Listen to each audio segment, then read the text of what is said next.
You ask Tiger to solve. This deals with linear equations with one unknown. The final result is a equals -4. Let's solve it step by step. Simplify the expression. Expand the parentheses. Simplify the arithmetic. Group all a terms on the left side of the equation. Subtract 4a from both sides. Simplify the arithmetic. Group like terms. Simplify the arithmetic. Isolate the a. Divide both sides by 4.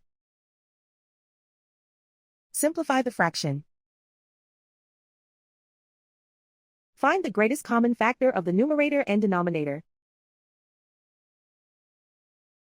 Factor out and cancel the greatest common factor. And so the final result is a equals -4.